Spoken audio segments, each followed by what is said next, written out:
Today I'll be highlighting the top 5 concepts in buyer behavior. Coming at number 5, we have exposure, which is the process by which you come into contact with a stimulus. One of the best examples of this is the mere exposure effect, which is a tendency to display more positive feelings towards something after repeated exposure to it.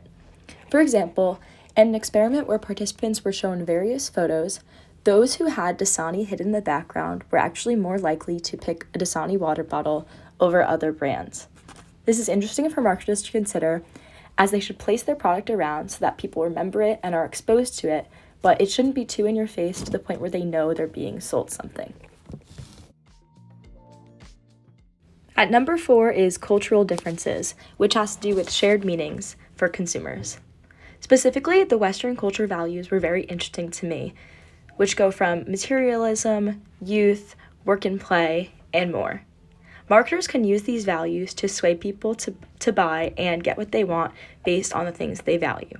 For example, the cosmetics industry has built an empire off people's desire to look younger and to feel younger, hoping it will make them a happier and more virtuous person.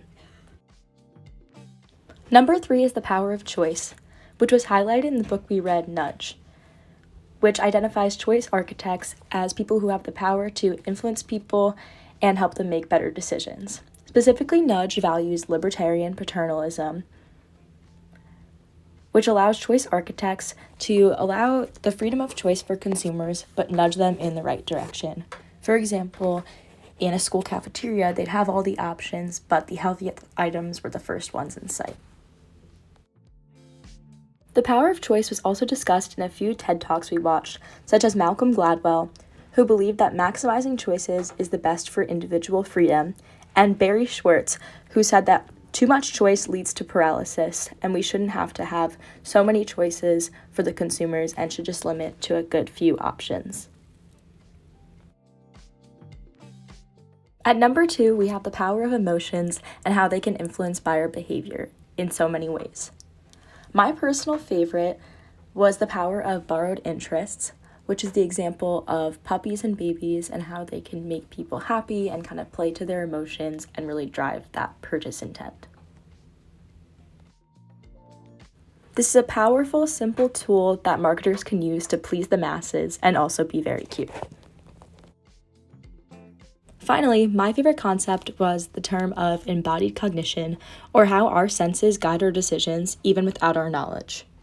For example, with audio, loud music creates quicker decisions, which I definitely recognized in some of my sport experience, and we were able to observe all of these things in doing our store visit and observation reflection.